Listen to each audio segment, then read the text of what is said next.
hatred.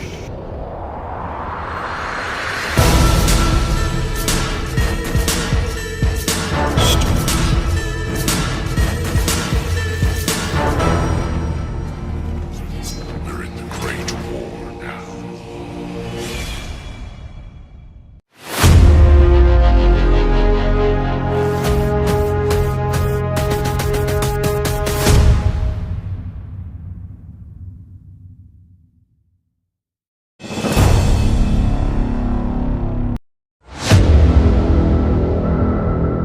Kristen itu agama Yesus atau agama tentang Yesus?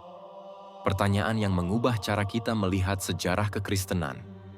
Hampir semua orang hari ini menganggap bahwa Kristen adalah agama Yesus. Bahwa ajaran yang mereka warisi adalah ajaran yang sama yang dibawa Yesus 2000 tahun lalu. Bahwa ketika seseorang menjadi Kristen, ia sedang mengikuti jalan hidup dan keyakinan yang diajarkan langsung oleh Sang Mesias. Tapi, apakah benar begitu? Karena ketika kita menelusuri sejarah, muncul fakta yang mengejutkan. Yesus tidak mendirikan agama bernama Kristen. Sebaliknya, istilah Kristen baru muncul jauh setelah wafatnya para rasul dan bukan berasal dari komunitas pengikut Yesus sendiri. Yang lebih mengejutkan lagi, ajaran-ajaran yang hari ini dianggap dasar kekristenan, seperti Trinitas, dosa asal, penebusan, dan ketuhanan Yesus, tidak pernah diajarkan oleh Yesus secara eksplisit. Yesus mengajarkan tauhid. Yesus beribadah kepada Tuhan. Yesus menyeru manusia kembali kepada satu-satunya Allah. Yesus tidak pernah meminta disembah. Lalu, kapan dan bagaimana ajaran yang dianut miliaran orang hari ini muncul? Disinilah sejarah menjadi sangat menarik. Karena apa yang kita sebut kekristenan ternyata berkembang melalui interpretasi para pengikut setelah Yesus, debat panjang antar aliran gereja, dominasi teologi Paulus di luar Palestina, konsili-konsili Romawi yang memutuskan doktrin secara politik, pengaruh kaisar dan kekuasaan kekaisaran. Dengan kata lain, kekristenan hari ini adalah agama tentang Yesus, bukan agama Yesus itu sendiri. Ajaran Yesus, tauhid. Ajaran gereja setelah konsili, Trinitas. Dua hal yang sangat berbeda, dan inilah pertanyaan yang membuat kita berhenti sejenak dan bertanya. Jika Yesus tidak pernah mengajarkan Trinitas, jika Yesus tidak pernah mendirikan agama bernama Kristen, jika ajaran hari ini lebih banyak ditentukan oleh konsili, bukan rasul, lalu apa sebenarnya agama Yesus yang asli itu? Inilah pintu menuju diskusi yang lebih besar. Diskusi yang selama berabad-abad tidak pernah dibuka di atas mimbar. Tapi para sejarawan justru membedakan dua hal yang sering dianggap sama. Agama yang diajarkan Yesus dan agama yang dibangun tentang Yesus setelah beliau tidak lagi ada di dunia. Yesus datang sebagai seorang guru tauhid yang mengajak manusia kembali kepada satu Tuhan, hidup sederhana, dan menaati hukum para nabi sebelumnya. Itu ajaran yang jelas, tegas, dan konsisten. Namun setelah Yesus wafat, perkembangan agama bergerak ke arah yang berbeda. Bukan lagi sekadar mengikuti ajaran yang beliau sampaikan, tetapi menafsirkan sosok Yesus dengan cara baru. Para pemikir, teolog, dan pemimpin gereja generasi berikutnya membentuk sebuah sistem keyakinan yang tidak lagi sama dengan ajaran komunitas pengikut awal. Disinilah para sejarawan membuat garis tegas. Yesus mengajarkan keyakinan tertentu. Gereja kemudian membangun agama yang berbeda berdasarkan tafsiran mereka terhadap Yesus. Perbedaan inilah yang selama bertahun-tahun jarang diungkap secara terbuka. Sebab ketika dua konsep ini disatukan tanpa penjelasan, orang akan menganggap bahwa apapun yang diajarkan gereja otomatis sama dengan apa yang diajarkan Yesus. Padahal perjalanan sejarah menunjukkan proses yang jauh lebih panjang, rumit, dan penuh pergeseran. Dan di titik ini, muncul pertanyaan yang membuat diskusi semakin panas. Jika para sejarawan saja memisahkan antara agama Yesus dan agama tentang Yesus, maka yang kita kenal hari ini sebenarnya termasuk yang mana? Inilah yang sering mendorong perdebatan panjang dan membuka ruang komentar tanpa akhir. Pertanyaannya, apakah Yesus sebenarnya membawa agama baru Atau justru mengajarkan kembali sesuatu yang sudah ada jauh sebelum beliau? Jika kita melihat catatan sejarah, Yesus tidak pernah mengatakan bahwa beliau datang membawa agama baru dengan nama baru. Tidak satu pun ayat yang menyebut bahwa Yesus mendirikan sistem keagamaan yang terpisah dari tradisi para nabi sebelumnya. Justru sebaliknya, Yesus berkali-kali menegaskan bahwa Ia datang untuk menyempurnakan, bukan menghapus, apa yang sudah diajarkan Musa dan para nabi. Ini membuat banyak sejarawan berpendapat bahwa ajaran Yesus adalah kelanjutan dari tradisi tauhid para nabi Bani Israel, bukan agama baru yang berdiri sendiri. Ajaran yang menekankan satu Tuhan, hidup lurus, dan kembali pada hukum moral yang telah ada berabad-abad sebelumnya. Namun setelah Yesus tiada, justru terbentuk struktur keagamaan baru yang memberikan makna baru pada sosoknya. Hasilnya adalah agama yang lebih menonjolkan teologi tentang Yesus daripada mengikuti ajaran Yesus itu sendiri. Perbedaan inilah yang membuat para peneliti terus mempertanyakan ulang. Jika Yesus tidak membawa agama baru, maka kapan agama Kristen seperti yang kita kenal sekarang sebenarnya mulai terbentuk? Dan siapa yang membentuknya?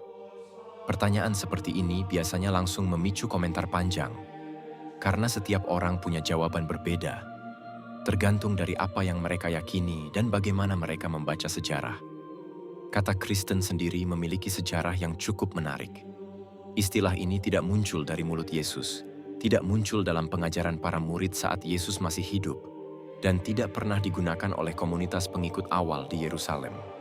Sebaliknya, istilah ini pertama kali muncul dari orang luar, seperti dicatat dalam Kisah Para Rasul 11:26.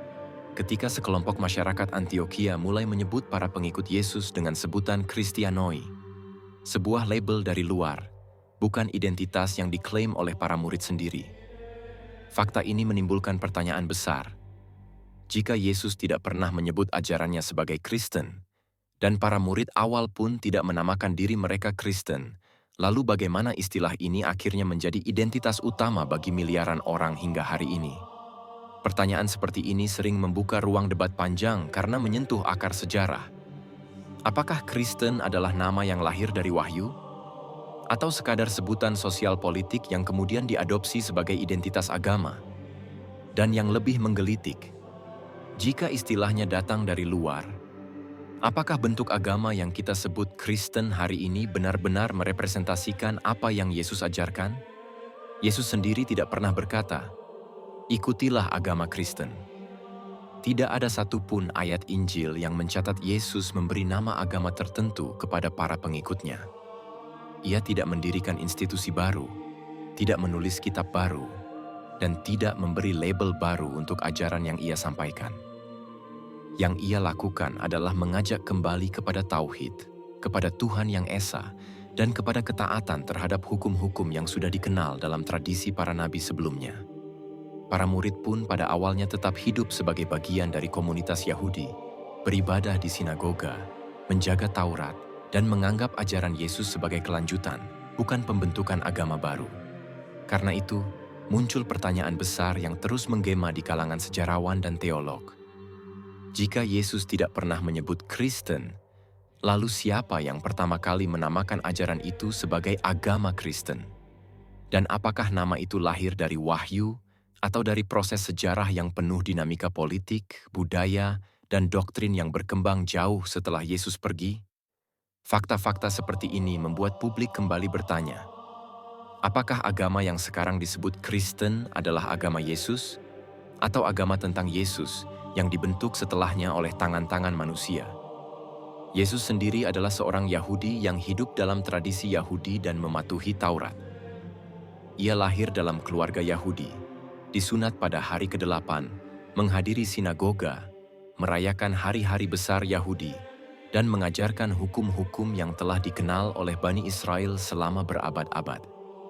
Semua catatan Injil menggambarkan ia sangat dekat dengan syariat Musa, bukan menjauhi atau meniadakannya. Inilah fakta penting yang sering terlupakan. Yesus tidak pernah keluar dari agama Yahudi. Ia tidak menghapus Taurat, tidak membuat ritual baru, dan tidak mendirikan agama baru. Yang ia lakukan adalah mereformasi, mengembalikan ajaran kepada kemurnian tauhid, membersihkan penyimpangan, dan mengingatkan kembali manusia kepada perintah Tuhan yang esa. Karena itu muncul pertanyaan besar yang menggelitik banyak sejarawan. Jika Yesus taat pada Taurat, jika ia menjalankan hukum yang diwariskan para nabi, dan jika ia tidak pernah mengajarkan struktur agama baru, maka kapan sebenarnya agama Kristen muncul? Apakah Yesus yang menciptakannya? Ataukah agama ini baru dibentuk setelah ia pergi? Melalui tafsiran murid-murid generasi berikutnya, konsili-konsili gereja, dan keputusan politik Kekaisaran Romawi? Fakta bahwa Yesus adalah seorang Yahudi yang memegang teguh Taurat membuat diskusi tentang asal-usul kekristenan semakin kompleks dan menarik. Banyak orang mulai bertanya, jika ajaran asli Yesus berakar pada tauhid dan syariat, bagaimana kemudian berkembang doktrin-doktrin baru yang tidak pernah ia ajarkan?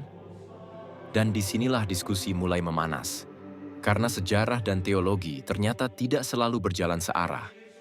Kalimat sederhana ini saja sudah cukup untuk memicu perdebatan panjang di kolom komentar. Jika Yesus memegang Taurat, apakah ajaran yang sekarang disebut Kristen benar-benar agama yang ia bawa? Atau agama tentang dirinya? Jadi, Kristen itu sebenarnya milik siapa? Pertanyaan ini terdengar sederhana, tetapi justru membuka pintu besar menuju perdebatan sejarah yang panjang. Jika Yesus tidak pernah menyebut istilah Kristen, tidak pernah mendirikan gereja baru, dan tidak pernah memisahkan diri dari Taurat, maka muncul keraguan. Apakah agama yang kini disebut Kristen benar-benar berakar dari ajaran yang ia bawa?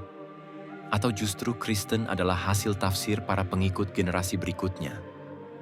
Atau bentukan konsili-konsili yang menetapkan doktrin berdasarkan suara mayoritas? Atau bahkan produk politik Kekaisaran Romawi yang membutuhkan agama seragam untuk mengikat kekuasaan? Semua ini membuat batas antara agama Yesus dan agama tentang Yesus menjadi semakin kabur. Di satu sisi, ada ajaran Yesus yang hidup sebagai tradisi Yahudi yang bertauhid. Di sisi lain, ada perkembangan kekristenan yang penuh dengan perubahan doktrin, penafsiran, dan keputusan gerejawi. Dari sini wajar jika muncul pertanyaan yang membuat banyak orang terdiam sejenak. Jika Yesus tidak pernah menamai pengikutnya Kristen, jika kepercayaan awal para murid sangat berbeda dengan doktrin modern, dan jika agama ini dibentuk melalui proses sejarah yang panjang, maka siapa sebenarnya pemilik asli Kristen? Apakah Yesus? Apakah para rasul? Apakah Paulus? Apakah gereja-gereja awal? Atau justru Kekaisaran Romawi yang menstandardisasi ajaran? Pertanyaan itu tidak punya satu jawaban, dan disitulah letak panasnya pembahasan ini.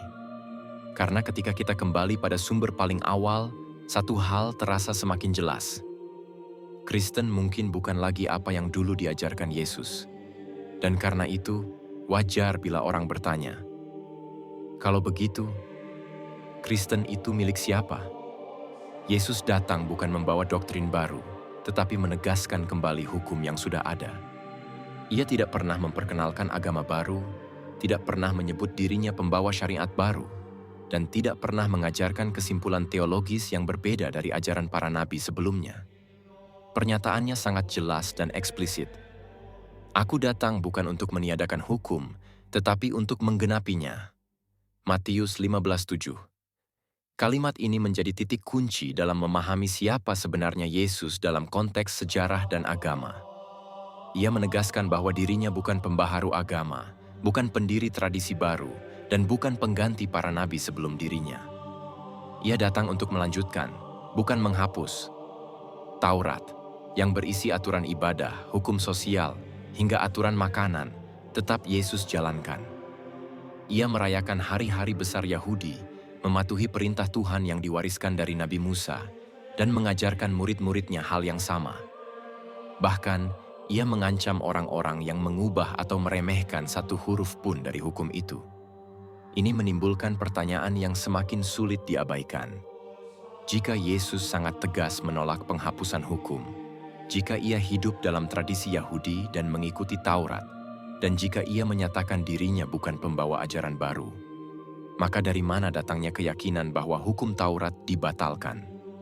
Siapa yang mengajarkan bahwa Yesus membawa syariat baru? Dan sejak kapan doktrin pembatalan hukum menjadi bagian dari kekristenan? Ketika ayat ini dipegang, satu hal menjadi jelas. Yesus berdiri di pihak Taurat, bukan di pihak doktrin baru. Pertanyaannya kini berpindah. Jika Yesus sendiri tidak membatalkan hukum, siapa yang pertama kali mengajarkan bahwa hukum sudah tidak berlaku? Dan apakah ajaran yang berkembang hari ini masih mencerminkan pesan asli yang diucapkan Yesus sendiri? Yesus mengajarkan bahwa Tuhan itu esa. Bukan tiga pribadi, bukan konsep berlapis, dan bukan kesatuan metafisik yang rumit.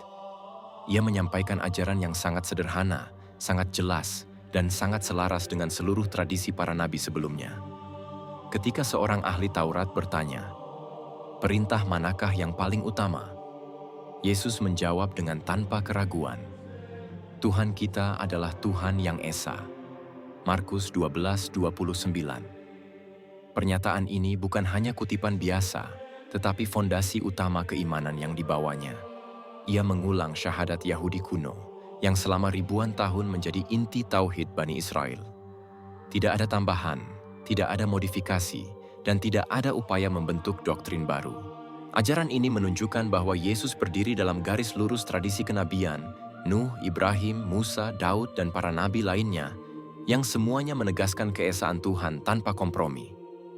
Tidak ada satupun dari mereka yang pernah mengajarkan konsep ketuhanan berlapis atau sifat ilahi yang dibagi ke dalam pribadi-pribadi. Ini menimbulkan pertanyaan besar. Jika Yesus dengan tegas mengajarkan bahwa Tuhan itu esa, jika ajarannya sama dengan para nabi sebelumnya, dan jika ia tidak pernah meminta umatnya menyembah dirinya, mengapa kemudian muncul doktrin yang menggambarkan Tuhan dengan cara berbeda? Siapa yang pertama kali memperkenalkan perubahan ini? Dan apakah perubahan tersebut benar-benar berakar pada ajaran Yesus, atau justru pada interpretasi orang-orang setelahnya? Pernyataan Yesus sangat sederhana, namun justru disitulah letak kekuatannya. Tuhan itu satu. Ajarannya lurus. Pesannya tidak pernah ambigu. Jika demikian, bagaimana keyakinan yang berkembang hari ini bisa begitu jauh berbeda? Ibadah, syariat, dan perintah dari Musa tetap berlaku. Yesus tidak pernah membatalkan aturan-aturan yang sudah dijalankan Bani Israel selama berabad-abad. Ia hidup sebagai seorang Yahudi taat, mengikuti hukum Taurat, menjalankan perintah-perintah ibadah, menghadiri sinagoga, berpuasa, dan merayakan hari-hari suci yang diwariskan dari generasi ke generasi.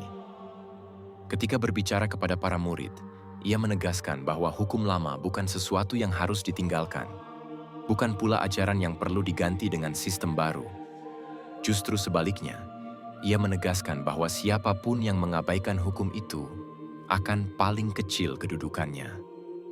Ajarannya memperlihatkan dengan jelas bahwa ia datang untuk meluruskan penyimpangan, bukan menciptakan agama baru. Ia memanggil umatnya kembali kepada inti ajaran Musa. Keesaan Tuhan, keadilan, kesucian hidup, kasih kepada sesama, dan ketaatan kepada hukum ilahi. Ini menimbulkan rangkaian pertanyaan penting. Jika Yesus tetap mematuhi syariat Musa, jika ia menegaskan bahwa hukum itu harus dijaga, dan jika ia tidak pernah membangun struktur baru di luar tradisi Yahudi, maka kapan tepatnya terjadi perubahan besar itu? Siapa yang pertama kali mengatakan bahwa syariat tidak lagi berlaku? Dan apakah perubahan itu benar-benar berasal dari ajaran Yesus atau berasal dari tokoh lain yang muncul setelahnya? Ajaran Yesus menunjukkan kesinambungan, bukan revolusi. Ia berdiri di atas fondasi Musa dan nabi-nabi sebelumnya. Dan di situ letak persoalan sejarah yang sering diabaikan.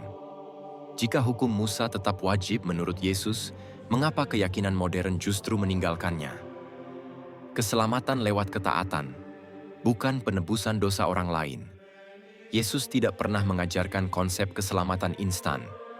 Tidak ada kalimat dari mulutnya yang berbunyi, "Kau akan selamat jika seseorang mati menggantikanmu." Tidak ada. Yang diajarkan Yesus justru sesuatu yang sangat berbeda dan sangat Yahudi. Bahwa keselamatan adalah buah dari ketaatan, amal baik, kemurnian hati, dan menjauhi dosa. Ia mengulang inti ajaran para nabi sebelumnya. Jika engkau ingin masuk hidup, turutilah perintah-perintah Allah. Matius 19:17. Tidak ada doktrin substitusi dosa, tidak ada penebusan universal, tidak ada keselamatan otomatis. Justru sebaliknya, Yesus menegakkan kembali syariat Musa, syalat Yahudi, berdoa menghadap arah tertentu, puasa, sedekah, menjaga hukum Taurat, menjauhi makanan haram, menjaga kebersihan ritual, menjaga perjanjian dengan Tuhan yang Maha Esa. Ajarannya sangat selaras dengan para nabi sebelumnya, bukan dengan sistem teologi yang lahir berabad-abad setelahnya. Dan disinilah misterinya dimulai. Jika Yesus mengajarkan keselamatan melalui ketaatan, jika Yesus mematuhi Taurat, jika Yesus mengajarkan Tuhan yang Esa, lalu, dari mana datangnya konsep baru bahwa manusia bisa selamat hanya melalui pengorbanan satu orang? Siapa yang mengubah ajaran para nabi menjadi doktrin baru? Siapa yang mengganti syariat Musa dengan teologi Yunani? Dan siapa yang pertama kali berkata bahwa keselamatan datang bukan lewat perintah Tuhan, tetapi lewat iman kepada kematian seseorang? Pertanyaan ini membuka pintu besar ke sejarah yang jarang dibahas.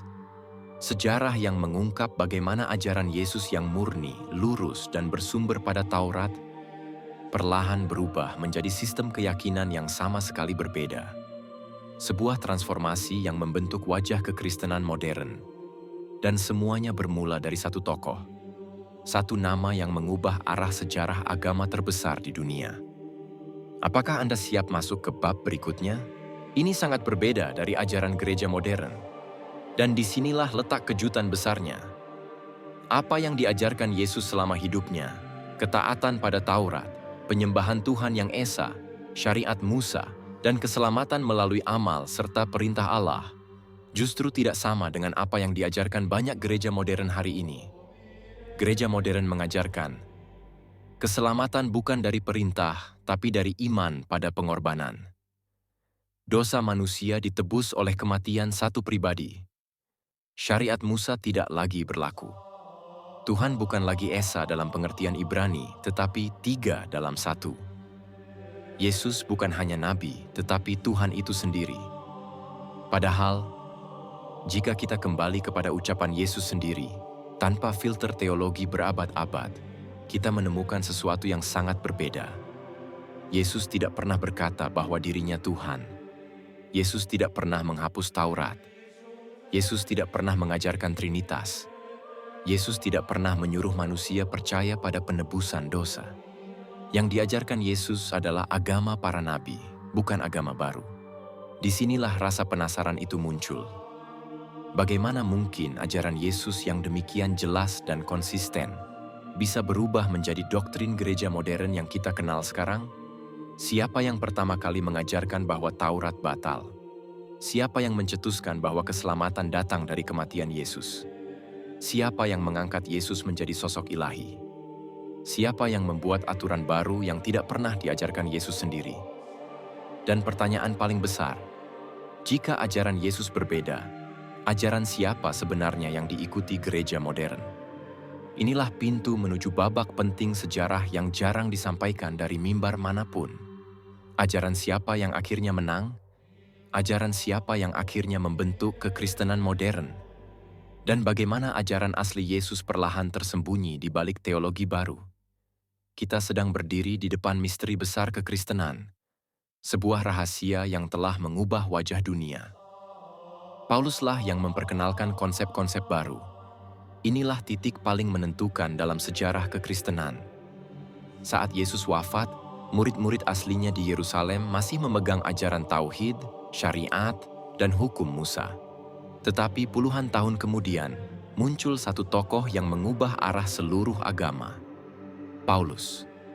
Paulus bukan murid Yesus. Ia tidak pernah bertemu Yesus selama hidup. Ia bahkan memusuhi para pengikut awal, sebelum kemudian mengaku mendapat penglihatan pribadi. Namun dari dialah muncul konsep-konsep baru yang tidak pernah diajarkan Yesus, tetapi justru menjadi fondasi gereja modern. Konsep penebusan dosa melalui salib, sesuatu yang tidak pernah Yesus ucapkan tentang dirinya. Keselamatan melalui iman, bukan perintah, bertentangan dengan ajaran Yesus yang menekankan amal dan ketaatan. Pembatalan hukum Taurat, padahal Yesus dengan tegas berkata bahwa hukum itu tetap berlaku sampai langit dan bumi berlalu. Yesus sebagai Tuhan atau makhluk ilahi, sesuatu yang tidak pernah diakui oleh Yesus maupun murid-muridnya. Pengganti syariat dengan doktrin, menggeser agama para nabi menjadi agama tentang penebusan spiritual. Paulus tidak hanya memperkenalkan konsep baru, ia menulis surat-surat yang kemudian menjadi bagian besar perjanjian baru. Dan dari ajarannya inilah, kekristenan perlahan berubah. Dari agama yang dipraktikkan Yesus, menjadi agama yang dikonstruksi Paulus. Para murid Yesus di Yerusalem tidak sepenuhnya sepakat dengan Paulus. Tercatat dalam sejarah gereja awal bahwa terjadi perselisihan besar tentang Taurat, sunat, makanan halal, dan ketuhanan Yesus. Paulus membawa kekristenan keluar dari akar Yahudi, menuju dunia Yunani Romawi, di mana konsep dewa penyelamat jauh lebih mudah diterima.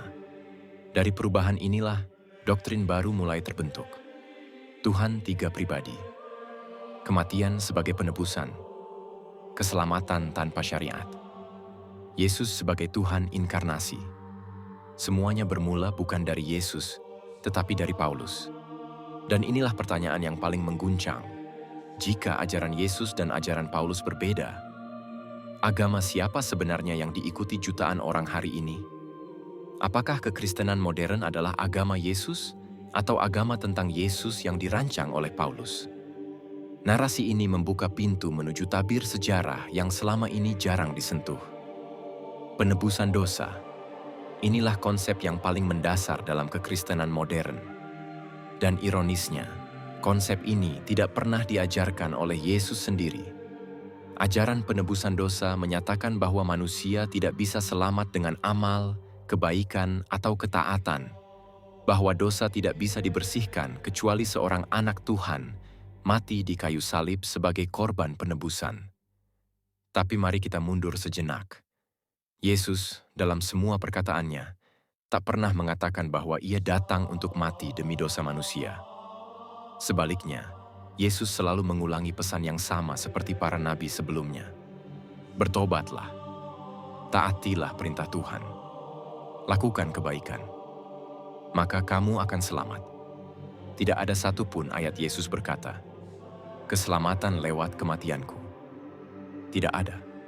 Lalu dari mana asalnya konsep penebusan dosa? Jawabannya kembali kepada satu tokoh, Paulus. Pauluslah yang menulis, Kristus mati untuk dosa-dosa kita. Kita dibenarkan oleh iman, bukan oleh hukum. Melalui salib kita diselamatkan. Surat-surat Paulus dipenuhi doktrin bahwa kematian Yesus adalah mekanisme kosmik untuk menebus dosa seluruh dunia, sebuah gagasan yang tidak ada dalam ajaran para nabi Israel sebelumnya.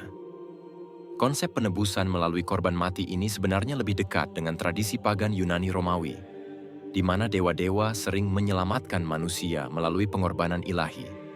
Yesus tidak pernah menyuruh siapapun percaya kepada salibnya. Yesus menyuruh orang mengikuti perintah Tuhan. Jangan membunuh, jangan berzina, jangan mencuri. Kasihilah sesama. Sembahlah Tuhan yang esa. Itulah ajaran Nabi. Itulah inti tauhid. Jika keselamatan ditentukan hanya oleh kematian Yesus, kenapa Yesus menghabiskan hidupnya mengajarkan hukum? Kenapa ia berkata bahwa hukum Musa berlaku selamanya? Kenapa ia mengajak murid-muridnya bertobat, bukan percaya pada salib? Karena konsep penebusan dosa bukan ajaran Yesus. Itu adalah ajaran Paulus, yang kemudian diangkat menjadi doktrin resmi gereja. Dan disinilah letak pertanyaan besarnya. Jika penebusan dosa adalah fondasi agama modern, tetapi tidak pernah diajarkan oleh Yesus, agama siapa sebenarnya yang diikuti miliaran manusia hari ini? Ajaran Yesus? Atau ajaran Paulus? Pembatalan syariat. Ini adalah salah satu pergeseran terbesar dalam sejarah kekristenan. Dan banyak orang tidak menyadari bahwa perubahan ini bukan berasal dari Yesus, melainkan dari seseorang yang bahkan bukan murid Yesus. Yesus hidup sebagai seorang Yahudi. Ia disunat. Ia memakan makanan halal menurut Taurat. Ia beribadah di sinagoga. Ia berpuasa. Ia menaati hukum Musa. Dalam Injil, ketika seorang pemuda bertanya bagaimana masuk surga, Yesus menjawab sederhana, "Taatilah hukum." Tidak ada kalimat, "Tinggalkan hukum, cukup beriman." Tidak ada. Yesus bahkan berkata dengan tegas, "Selama langit dan bumi belum lenyap, satu titik pun dari hukum tidak akan dihapus." Matius 15:8. Artinya apa? Ajaran Yesus 100% syariat, hukum, aturan, dan ketaatan. Lalu bagaimana mungkin hari ini sebagian besar umat Kristen tidak lagi mengikuti syariat, tidak lagi menjaga makanan halal, tidak lagi beribadah seperti Yesus, tidak lagi sunat, tidak lagi mematuhi hukum Musa? Jawabannya kembali mengarah pada satu sosok, Paulus. Pauluslah yang mengatakan, kita dibebaskan dari hukum. Hukum tidak lagi menyelamatkan. Kristus adalah akhir dari hukum. Dan kalimat yang paling sering dikutip, kamu tidak berada di bawah hukum, tetapi di bawah kasih karunia. Inilah kalimat yang menghapus syariat dari kekristenan. Padahal, para murid Yesus tidak sepakat dengan Paulus. Petrus, Yakobus, dan murid-murid di Yerusalem tetap mempertahankan syariat seperti yang diajarkan Yesus. Tetapi Paulus menyebarkan ajaran baru ke dunia Yunani Romawi, masyarakat non-Yahudi yang tidak mau mengikuti syariat Yahudi. Mereka ingin agama yang lebih ringan, tanpa aturan rumit, tanpa hukum makanan, tanpa kewajiban sunat. Ajaran Paulus cocok bagi mereka, dan karena mayoritas pengikut Yesus generasi awal akhirnya adalah bangsa-bangsa non-Yahudi, ajaran Paulus tumbuh jauh lebih cepat daripada ajaran asli para murid. Dalam beberapa abad, ajaran Paulus menang. Syariat yang diajarkan Yesus lenyap. Ironisnya, ketika syariat dihapus, banyak praktik pagan Romawi justru masuk sebagai ritual gereja, tradisi, hari raya, simbol, dan filosofi. Dan inilah pertanyaan besar yang masih menggema sampai hari ini. Jika Yesus memerintahkan untuk menjaga hukum, dan Paulus menghapusnya, maka siapa sebenarnya yang diikuti oleh gereja modern? Yesus atau Paulus? Ketuhanan Yesus. Inilah perubahan paling besar, paling sensitif, dan paling menentukan dalam sejarah kekristenan. Dan menariknya, Yesus sendiri tidak pernah mengaku sebagai Tuhan. Tidak ada satupun ayat eksplisit dalam Injil ketika Yesus berkata, "Aku adalah Tuhan, sembahlah aku." Tidak ada. Yang ada justru sebaliknya. Yesus berulang kali menyebut dirinya utusan, hamba, bahkan manusia yang diutus oleh Allah. Ia berdoa kepada Tuhan. Ia memohon kepada Tuhan. Ia mengatakan bahwa Tuhan lebih besar dari dirinya. Ia bahkan tidak tahu hari kiamat, sesuatu yang mustahil jika ia Tuhan yang Maha Tahu. Lalu bagaimana mungkin seseorang yang jelas-jelas mengajarkan tauhid bisa berubah menjadi Tuhan dalam sebuah agama? Disinilah sejarah mulai berbelok. Pada mulanya, para murid Yesus, Petrus, Yakobus, Yohanes, semuanya tetap memandang Yesus sebagai guru, nabi, dan Mesias, bukan sebagai Tuhan. Kelompok Yahudi Nasrani di Yerusalem bahkan sangat ketat menjaga ajaran ketauhidan Yesus. Tetapi di luar wilayah Yahudi, di Antioquia, Efesus, Roma, muncul komunitas baru yang dipengaruhi budaya Yunani Romawi. Dalam budaya ini, konsep manusia setengah dewa adalah hal biasa. Kaisar bisa dipuja sebagai ilahi. Filosofi bisa dipadukan dengan mitos. Disinilah Paulus mulai memainkan peran penting. Paulus bukan murid Yesus. Ia tidak pernah bertemu Yesus semasa hidup. Namun ajarannya menyebar ke seluruh dunia non-Yahudi. Dialah yang pertama kali memperkenalkan Yesus sebagai sosok ilahi, sebagai anak Allah dalam makna metafisik, bukan sekadar gelar bangsa Yahudi.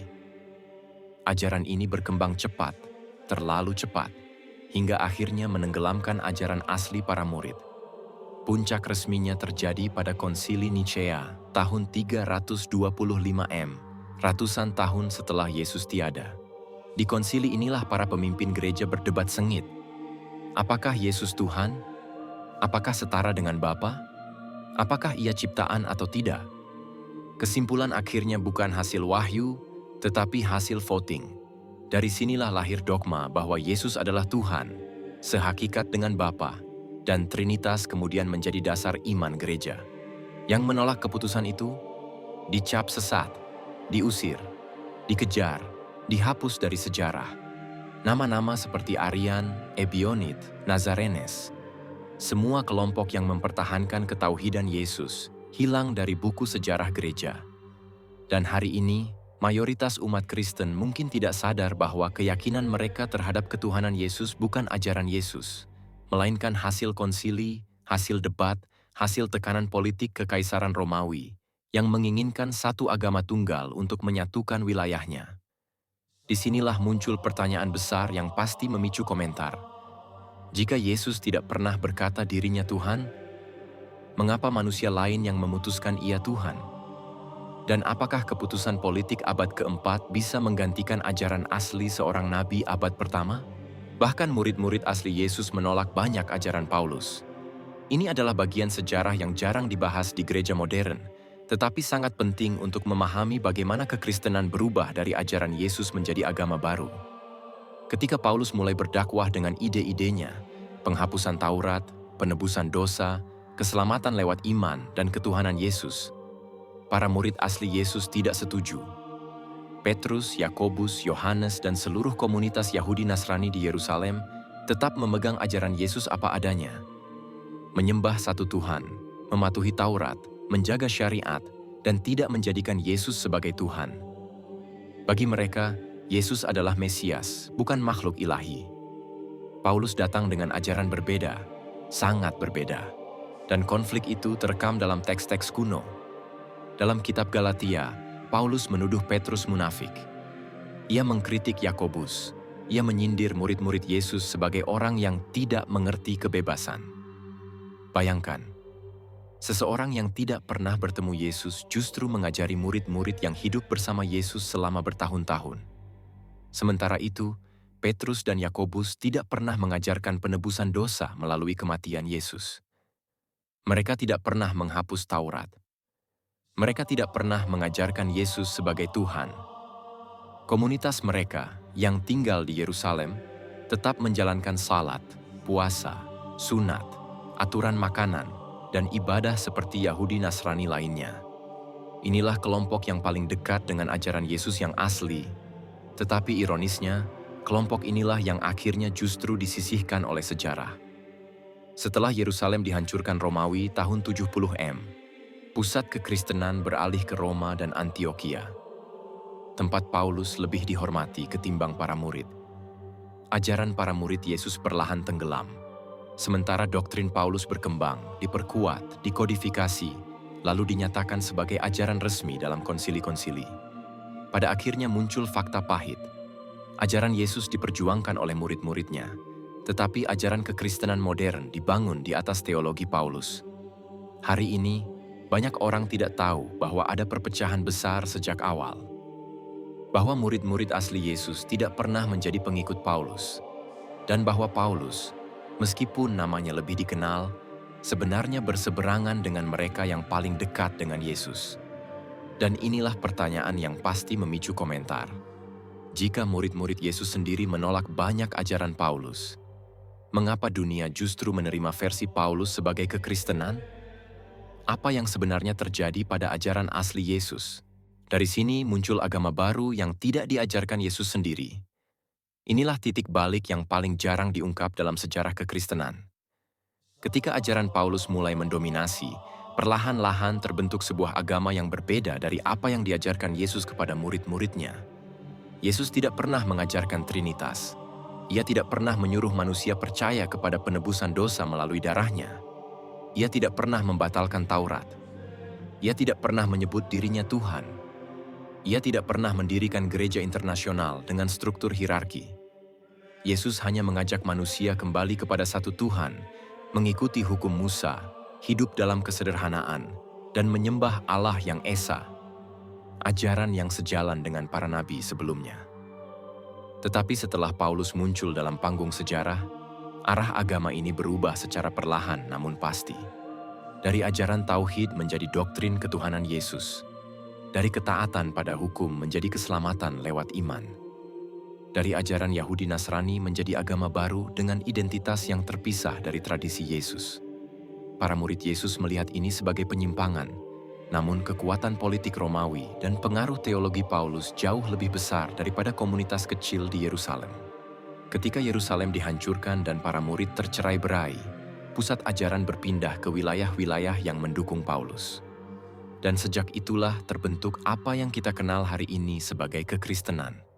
Dalam proses yang panjang, konsili, debat teologis, dukungan kekaisaran, pembakaran kitab, penghapusan kelompok lawan, ajaran Paulus menjadi arus utama. Ajaran murid-murid Yesus menghilang pelan-pelan, tidak karena lemah, tapi karena tidak memiliki kekuatan politik untuk bertahan. Maka yang tersisa adalah agama yang berkembang melalui keputusan manusia, didorong oleh situasi politik, disatukan oleh kekaisaran, dan dikokohkan oleh konsili-konsili. Agama ini akhirnya berbeda dari apa yang Yesus ajarkan. Bukan karena Yesus mengubah diri, tetapi karena ajarannya diambil alih oleh tokoh yang tidak pernah bertemu Yesus secara langsung. Dan disinilah muncul realitas yang mengusik banyak orang. Jika ajaran Yesus adalah tauhid, tetapi agama yang berkembang kemudian justru mengajarkan Trinitas, maka agama siapakah sebenarnya yang kita sebut Kristen modern? Warisan Yesus? Atau hasil konstruksi sejarah setelah ia tiada? Pertanyaan ini saja sudah cukup untuk membuat siapapun berhenti dan berpikir, dan mungkin memicu komentar panjang dari banyak pihak. Gereja-gereja setelah Konsili Nisea 325 M membentuk agama yang bercerita tentang Yesus, bukan mengikuti syariat Yesus. Inilah perubahan besar yang jarang disadari. Setelah Konsili Nisea, arah kekristenan tidak lagi berpusat pada apa yang Yesus ajarkan, tetapi pada apa yang diceritakan tentang Yesus oleh para teolog, imam, dan penguasa Romawi. Ajaran berubah dari mengikuti perintah Yesus menjadi membangun doktrin tentang identitas Yesus. Yesus hidup sebagai seorang Yahudi yang taat hukum, menjalankan Taurat, berpuasa, berdoa, bersujud, dan menegaskan bahwa Tuhan adalah Esa. Itulah syariat yang ia ikuti dan ia ajarkan kepada murid-muridnya. Tetapi sesudah Nicea, gereja tidak lagi memusatkan perhatian pada ajaran syariat itu. Mereka lebih fokus menyusun rumusan-rumusan teologis, perdebatan filsafat, dan definisi metafisika tentang siapa Yesus. Apakah ia Tuhan? Apakah ia sehakikat dengan Bapa? Apakah ia setara atau diciptakan? Perubahan ini bukan datang dari Injil, tetapi dari keputusan konsili, dari pertemuan para uskup yang mendapat dukungan politik kekaisaran. Kekristenan pasca Nisea menjadi agama yang sangat bergantung pada kredo, doktrin, dan keputusan politik gereja, bukan pada kehidupan Yesus yang sebenarnya. Ajaran Yesus yang sederhana, menyembah satu Tuhan, menaati hukum, hidup bersih dan lurus, justru tersisih. Yang ditonjolkan adalah kisah-kisah tentang Yesus, kelahirannya, kematiannya, ketuhanannya, dan penebusan dosa. Agama ini berubah menjadi agama yang menceritakan Yesus sebagai tokoh pusat, bukan mengikuti praktek dan syariat yang Yesus jalankan. Semakin jauh dari Palestina, semakin besar pengaruh filsafat Yunani masuk. Gereja di Roma, Alexandria, dan Konstantinopel berdebat tentang konsep keilahian, sementara ajaran asli para murid Yesus, Yakobus, Petrus, Yohanes, perlahan memudar. Mereka yang mempertahankan syariat dianggap kolot, sesat, atau tidak memahami rahasia ketuhanan. Lahir agama baru, agama tentang Yesus, bukan agama yang Yesus jalankan. Inilah ironi sejarah. Ajaran tauhid Yesus tenggelam, sementara doktrin ketuhanan Yesus semakin menguat. Syariat yang ia tegakkan ditinggalkan, diganti dogma yang disepakati dalam pertemuan-pertemuan politik gereja. Konsili Nisea menjadi gerbang yang memisahkan antara ajaran Yesus dan agama yang mengklaim namanya. Pertanyaannya kini terbuka lebar dan menunggu debat dari siapapun yang berani mengungkapnya. Jika ajaran Yesus adalah ketaatan kepada Allah yang Esa, Mengapa gereja setelah Nisea memilih membangun agama yang fokus pada ketuhanan Yesus? Dan lebih jauh lagi, apakah kekristenan modern benar-benar agama Yesus atau agama yang dibentuk untuk menceritakan Yesus? Siapapun yang membaca pasti terpancing untuk berkomentar. Kristen modern berdiri di atas fondasi yang sangat berbeda dari apa yang diajarkan Yesus ketika ia hidup di tanah Palestina 2000 tahun lalu. Arah ajaran gereja masa kini lebih menekankan pada doktrin tentang Yesus, bukan pada ajaran Yesus itu sendiri. Fokus utamanya bukan lagi pada hukum, etika, dan tauhid yang ia tegakkan, tetapi pada konsep-konsep teologis yang dibentuk berabad-abad setelah Yesus wafat. Yang ditonjolkan hari ini adalah siapa Yesus menurut gereja, bukan apa yang Yesus ajarkan kepada murid-muridnya. Penebusan dosa, ketuhanan Yesus, kebangkitan, Trinitas. Inilah pilar-pilar yang ditegaskan dalam kekristenan modern. Namun jika kita kembali menelusuri kehidupan Yesus dalam Injil, kita melihat sosok guru Yahudi yang taat, yang tidak pernah memerintahkan umatnya meninggalkan Taurat atau menyembah dirinya. Setelah konsili Nisea, narasi gereja berubah total. Yang menjadi pusat perhatian adalah Yesus sebagai simbol penebusan, bukan Yesus sebagai pengajar hukum. Fokus agama modern beralih dari ajaran menuju identitas, dari pengamalan hukum menuju keyakinan pada dogma. Gereja mengutamakan kredo-kredo yang disepakati melalui konsili, bukan syariat yang dipraktekkan Yesus setiap hari. Kristen modern membangun struktur keimanan yang lebih mirip filsafat ketuhanan daripada tradisi Nabi Ibrahim dan Musa. Ritual-ritual yang dulu menjadi bagian penting dalam kehidupan Yesus digeser, diganti oleh konsep keselamatan melalui iman pada penyaliban. Bahkan doa Yesus kepada Tuhan pun tidak lagi dipahami sebagai teladan, tetapi dianggap sebagai bagian dari misteri teologis. Seiring berjalannya waktu, semakin sedikit jemaat yang menyadari bahwa apa yang mereka anut hari ini adalah hasil ribuan tahun perdebatan teologis dan keputusan politik.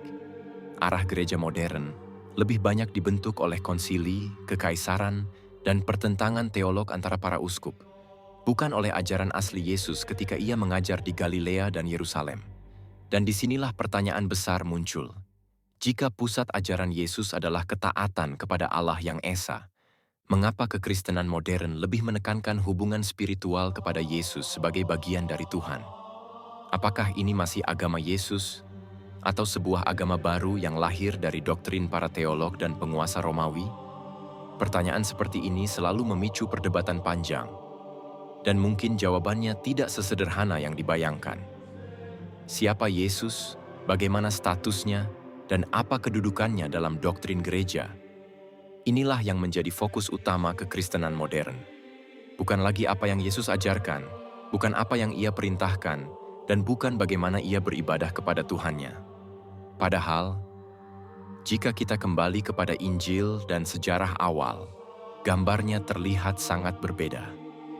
Yesus bukan datang membawa agama baru, bukan pula memperkenalkan konsep ketuhanan dirinya. Ia datang sebagai seorang nabi Bani Israel, memanggil kaumnya untuk kembali kepada hukum Tuhan yang sudah lama mereka abaikan. Tetapi seiring waktu, fokus itu berubah. Ajaran berubah dari apa yang Yesus ajarkan menjadi siapa Yesus itu. Dari ketaatan menjadi penebusan, dari syariat menjadi doktrin, dan dari ajaran nabi berubah menjadi cerita tentang nabi. Di titik inilah, sejarah mencatat sebuah pergeseran yang sangat besar. Pergeseran yang melahirkan agama baru, sebuah sistem kepercayaan yang tak lagi identik dengan ajaran asli Yesus. Bagaimana Yesus mati, bagaimana kisah penyalibannya, dan bagaimana akhir hidupnya. Inilah yang kemudian menjadi pusat perhatian gereja modern. Jauh lebih besar daripada apa yang ia ajarkan sepanjang hidupnya. Padahal jika kita membuka Injil, Yesus menghabiskan bertahun-tahun mengajarkan tauhid, ketaatan, kasih, dan hukum Tuhan. Tetapi fokus umat kemudian bergeser pada beberapa jam terakhir hidupnya, bukan pada puluhan tahun ajarannya. Inilah titik di mana teologi Kristen modern mengerucut. Bukan pada misi kenabian, bukan pada hukum Taurat, tetapi pada cara Yesus wafat dan makna teologis yang dikonstruksi berabad-abad kemudian. Sehingga ajaran inti berubah dari ikuti apa yang Yesus lakukan, menjadi Percayalah pada apa yang terjadi kepada Yesus. Kontras inilah yang membuat para ahli sejarah bertanya, apakah fokus kekristenan hari ini masih sejalan dengan arah ajaran Yesus? Ataukah sudah bergeser menjadi kisah tentang sosok Yesus, bukan tuntunan dari Yesus? Bagaimana Yesus menyelamatkan menjadi fokus utama doktrin Kristen modern, padahal dalam ajaran aslinya, keselamatan yang ia sampaikan bukan melalui penebusan dosa orang lain, tetapi melalui ketaatan, pengamalan syariat, dan kesucian hati. Setiap ajarannya menekankan taat kepada Tuhan yang Esa, menjalankan perintahnya, dan menjaga hukum Taurat, bukan menyerahkan tanggung jawab keselamatan kepada figur lain atau ritual tertentu. Namun dalam perkembangan sejarah, terutama setelah surat-surat Paulus dan konsili-konsili seperti Nisea, perhatian umat bergeser dari prinsip hidup Yesus menjadi makna wafat dan penyalibannya. Seiring waktu, kisah kematian Yesus dijadikan pusat doktrin, dan pertanyaan besar muncul. Apakah ini ajaran Yesus yang sebenarnya, atau narasi yang dibangun oleh generasi berikutnya untuk tujuan politik dan pengaruh kekuasaan? Fokus pada bagaimana Yesus menyelamatkan menimbulkan perubahan mendasar, dari mengikuti jalannya menjadi percaya pada peristiwa yang menimpanya. Padahal Yesus menekankan ketaatan kepada Tuhan yang Esa, bukan mengajarkan ketuhanan dirinya. Ajarannya fokus pada hidup sesuai syariat, menegakkan hukum Taurat, dan memelihara tauhid, bukan pada ritual penebusan atau kepercayaan bahwa ia sendiri adalah Tuhan. Namun, seiring sejarah, narasi berubah. Konsili-konsili dan ajaran Paulus menggeser perhatian dari kepatuhan dan ketauhidan, menjadi penekanan pada kematian dan ketuhanan Yesus. Hal ini membuat banyak umat Kristen modern memahami keselamatan lebih melalui figur Yesus sebagai Tuhan dan pengorbanannya, bukan melalui praktik ketaatan yang diajarkannya. Fenomena ini menimbulkan pertanyaan penting. Apakah ajaran yang diikuti umat saat ini benar-benar jalan yang diajarkan Yesus, atau telah dibentuk ulang oleh kepentingan politik, konsili, dan doktrin tambahan? Banyak akademisi Kristen menekankan perbedaan antara historical Jesus, yakni sosok Yesus sebagaimana hidup dan mengajar di Palestina, dengan Jesus of Faith, yakni Yesus versi doktrin gereja yang dibangun setelah konsili Nisea dan surat-surat Paulus. Perbedaan ini sangat krusial karena historical Jesus menekankan ketaatan kepada Tuhan yang Esa, menegakkan hukum Taurat, mengajarkan tauhid, dan menekankan amal serta perilaku benar sebagai jalan keselamatan. Sementara Jesus of Faith lebih menekankan ketuhanan Yesus, penebusan dosa melalui salib, dan konsep Trinitas yang muncul ratusan tahun setelah hidupnya. Fenomena ini menimbulkan pertanyaan besar. Apakah kepercayaan yang dianut mayoritas umat Kristen hari ini benar-benar mengikuti ajaran Yesus yang asli? Ataukah sudah dibentuk ulang oleh doktrin dan kepentingan politik gereja awal? Pertanyaan ini membuka perdebatan yang menarik dan kontroversial hingga menimbulkan rasa ingin tahu. Siapa sebenarnya Yesus yang sebenarnya? Ajaran Yesus dalam sejarah menekankan tauhid yang murni. Allah itu Esa, bukan tiga, dan menegakkan hukum Taurat secara penuh. Ia mengajarkan ketaatan, amal syaleh, dan pengabdian kepada Allah, bukan menyembah diri sendiri.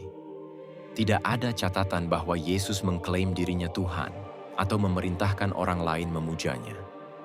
Hal ini sangat berbeda dengan ajaran Kristen modern yang menekankan ketuhanan Yesus, penebusan dosa melalui salib, dan doktrin Trinitas. Pauluslah yang kemudian memperkenalkan konsep-konsep baru, membatalkan hukum Taurat, dan menekankan iman pada Yesus sebagai Tuhan untuk keselamatan. Murid-murid asli Yesus, pengikut Yahudi yang taat, bahkan menolak sebagian besar ajaran Paulus. Jika kita menelusuri sejarah, Kristen awal bukanlah agama yang fokus pada siapa Yesus, melainkan pada ketaatan kepada Allah yang Esa. Konsili-konsili politik abad keempat menyatukan doktrin yang kemudian menjadi Kristen modern, yang banyak bercerita tentang Yesus, bukan mengikuti syariat yang diajarkan Yesus. Pertanyaannya, apakah iman Kristen saat ini masih mencerminkan ajaran asli Yesus, atau sudah dibentuk ulang oleh kepentingan politik, konsili, dan interpretasi Paulus? Dan jika Pauluslah yang membentuk ajaran modern, apakah kita benar-benar mengikuti Yesus sejarah atau Yesus versi gereja yang telah dimodifikasi. Pemahaman ini mengguncang cara kita melihat sejarah iman, menantang keyakinan populer, dan membuka diskusi panjang. Siapakah sebenarnya Yesus, dan siapa yang sebenarnya mewarisi ajarannya yang sejati? Ajaran Kristen modern pada dasarnya merupakan interpretasi gereja pasca konsili, bukan ajaran langsung dari Yesus. Setelah konsili Nicea 325 M dan konsili-konsili berikutnya, doktrin Trinitas, ketuhanan Yesus, dan penebusan dosa melalui salib distandarisasi untuk menyatukan jemaat dan mendukung kekuasaan politik Kekaisaran Romawi. Sebelum itu, komunitas Kristen awal adalah beragam. Banyak kelompok seperti Ebionit, Nazoraian, dan Arian menekankan tauhid murni, menolak ketuhanan Yesus, dan tetap mengikuti hukum Taurat. Mereka hidup dalam tradisi yang lebih dekat dengan ajaran Yesus yang asli, tetapi suara mereka perlahan hilang karena dianggap sesat oleh gereja yang tengah berkuasa. Dengan kata lain, apa yang dipelajari kebanyakan orang sebagai ajaran Kristen hari ini bukanlah ajaran langsung Yesus, melainkan hasil evolusi panjang yang dipengaruhi politik, konsili, dan interpretasi Paulus. Pertanyaannya yang menggantung, apakah kita mengikuti Yesus sejarah atau Yesus versi gereja yang sudah dimodifikasi dan disederhanakan? Dan jika sebagian besar ajaran asli disisihkan, siapakah yang benar-benar mewarisi iman murni Yesus? Dua aliran besar dalam sejarah kekristenan muncul dari sumber yang berbeda dan memiliki arah yang tidak sama. Satu aliran, yang kelak menjadi mayoritas Ortodoks dan Katolik, terbentuk melalui konsili-konsili dan keputusan politik Kekaisaran Romawi, menekankan ketuhanan Yesus, Trinitas, dan doktrin penebusan dosa. Aliran lain, yang meliputi Ebionit, Nazoraian, Arian, dan kelompok Unitarian, tetap berpegang pada tauhid murni, menolak Trinitas, menghormati hukum Taurat, dan menekankan ketaatan serta kesederhanaan ajaran Yesus. Perbedaan sumber dan tujuan ini menimbulkan pertanyaan besar. Apakah kekristenan modern benar-benar mewarisi ajaran Yesus, atau justru menceritakan versi sejarah yang telah diubah oleh kekuasaan politik dan kepentingan konsili? Siapakah yang sebenarnya mewarisi iman murni Yesus? Yesus tidak pernah berniat mendirikan agama baru di luar tradisi Yahudi. Ajarannya selalu menegaskan ketaatan pada Taurat, mengajarkan tauhid yang kuat dan menekankan perintah Allah. Semua konsep seperti ketuhanan Yesus, Trinitas, dan penebusan dosa melalui salib tidak pernah diajarkannya secara langsung. Pertanyaannya muncul, jika ajaran asli Yesus tetap berada dalam kerangka tauhid Yahudi, lalu dari mana muncul ajaran yang berbeda di kekristenan modern? Dan siapakah yang benar-benar mewarisi pesan murni dari Yesus? Yesus datang bukan untuk menciptakan agama baru, melainkan untuk mengembalikan umat kepada tauhid murni, menyembah Allah yang esa, menaati hukumnya, dan menjalani hidup sesuai petunjuknya. Ia menekankan ketaatan pribadi, kesalehan, dan tanggung jawab moral, bukan penebusan dosa melalui kematiannya atau pengagungan dirinya sebagai Tuhan.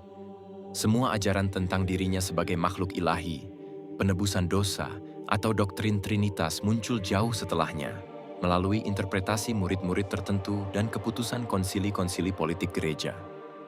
Pertanyaannya pun muncul, jika Yesus jelas mengajarkan tauhid dan ketaatan, bagaimana ajaran yang berkembang di kekristenan modern bisa sangat berbeda dari pesan aslinya? Siapa yang sebenarnya mewarisi ajaran sejati dari Nabi Isa? Paulus dan para tokoh pasca konsili Nicea membawa interpretasi baru, mengubah fokus dari ketaatan pada Allah menjadi cerita tentang diri Yesus dan penyelamatan melalui salib. Ini menimbulkan dilema besar bagi sejarawan dan umat. Di satu sisi ada Yesus sejarah yang menekankan tauhid, syariat, dan kepatuhan. Di sisi lain ada Yesus kepercayaan gereja yang menjadi pusat agama dengan doktrin baru yang berkembang dari keputusan politik, konsili, dan interpretasi murid-murid tertentu. Seiring waktu, kekristenan modern lebih fokus pada siapa Yesus, bagaimana ia mati, dan bagaimana ia menyelamatkan, bukan pada ketaatan dan hukum yang ia tegakkan. Kontras ini membuat kita bertanya, Apakah yang disebut Kristen saat ini masih sama dengan ajaran Yesus? Apakah agama yang kita kenal benar-benar berasal dari Isa, ataukah hasil rekayasa sejarah dan politik yang panjang? Dengan melihat fakta ini, muncul pertanyaan kritis bagi setiap orang.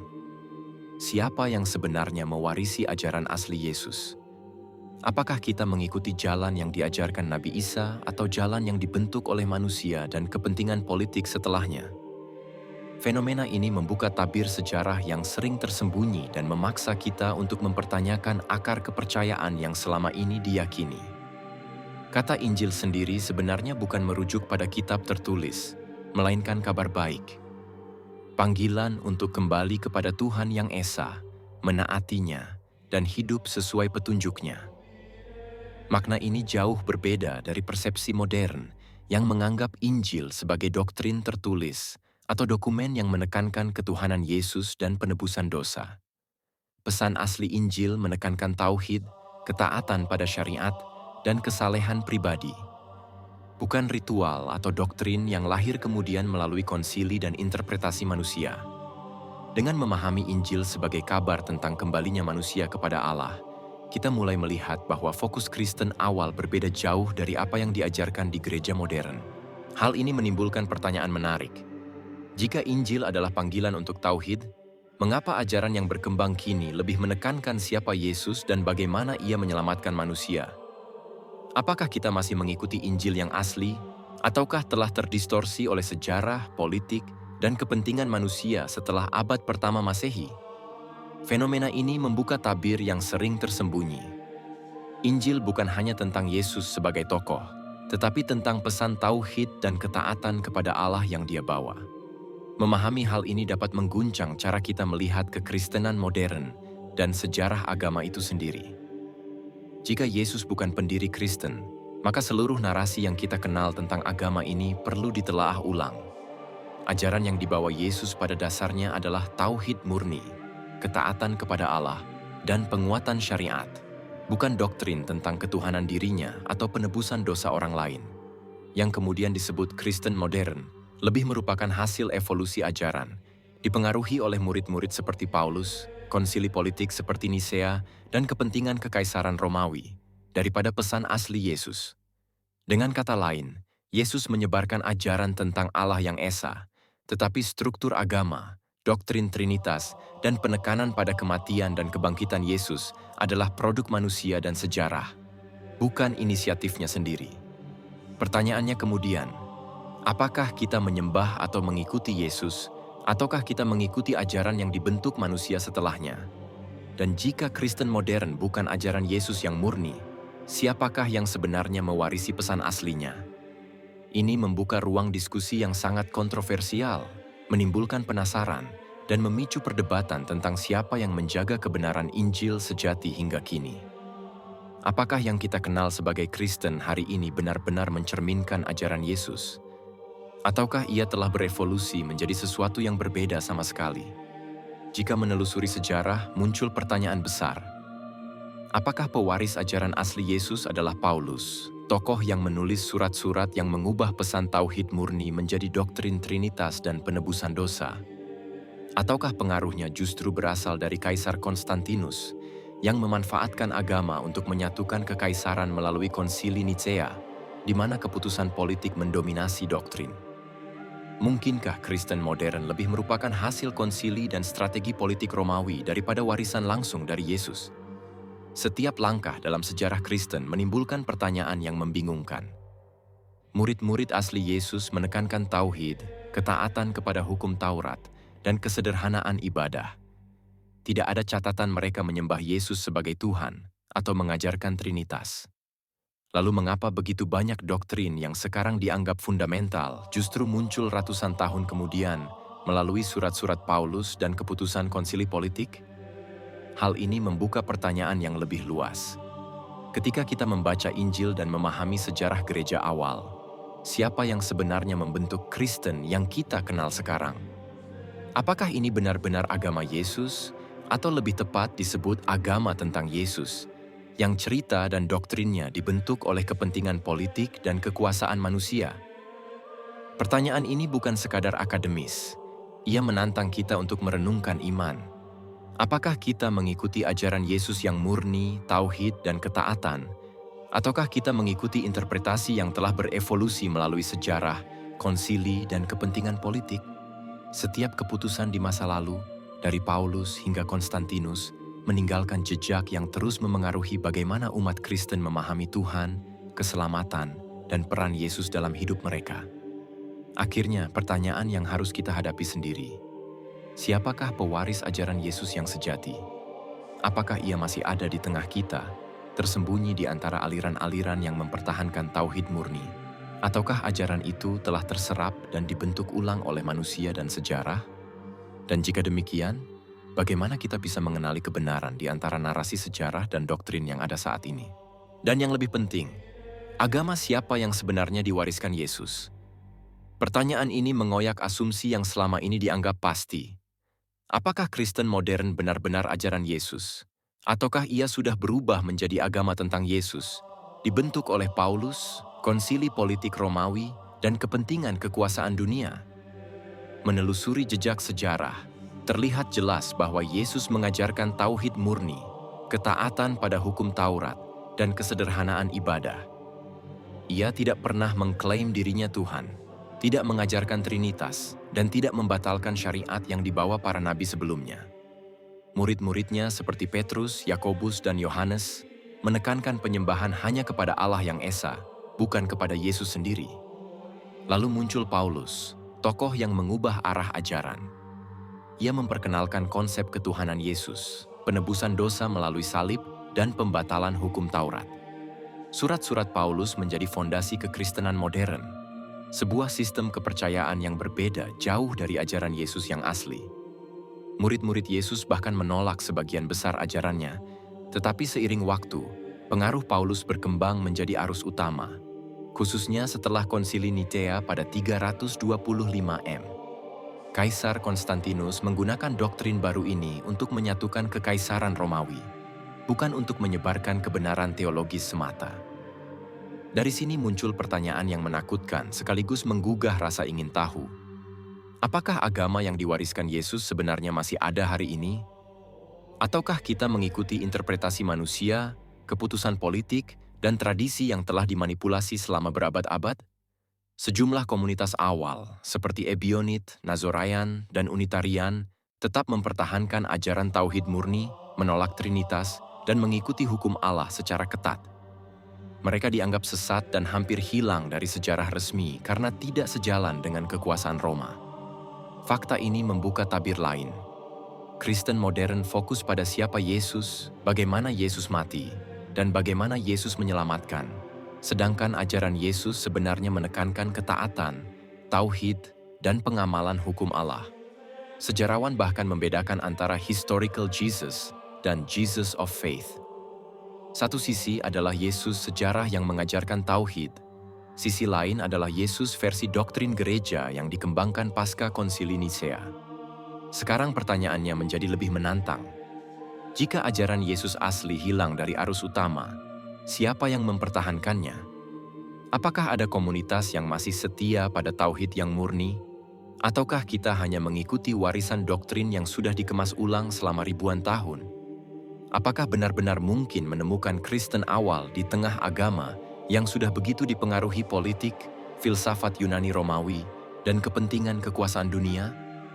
Kita dihadapkan pada dilema intelektual dan spiritual, menyadari bahwa banyak yang kita pelajari tentang Kristen modern bukanlah ajaran asli Yesus, atau tetap menerima narasi yang sudah dibangun selama ribuan tahun.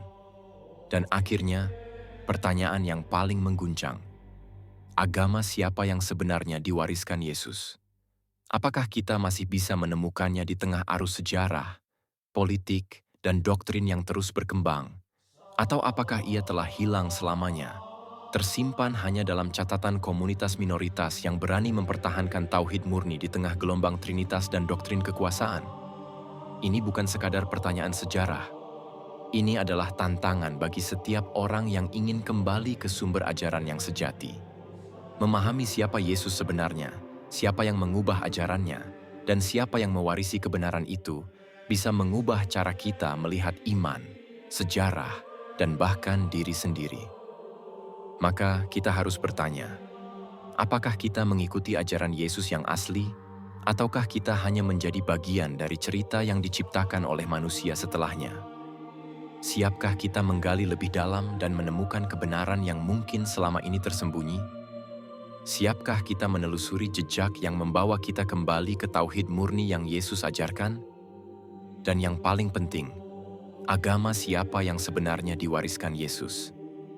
Terima kasih telah mengikuti kisah ini hingga akhir. Di balik setiap peristiwa sejarah, selalu ada rahasia yang menunggu untuk diungkap. Jika Anda merasa tergerak, jangan ragu untuk memberikan like, menuliskan pandangan Anda di kolom komentar, dan tekan tombol subscribe sebagai bentuk dukungan Anda. Dengan begitu, Anda turut menjadi bagian dari perjalanan kami menelusuri jejak-jejak masa lalu yang terlupakan. Aktifkan juga lonceng notifikasi, agar Anda tidak tertinggal ketika lembaran sejarah berikutnya kembali kami buka. Sampai bertemu di kisah selanjutnya. Salam hormat dan sejahtera untuk Anda semua.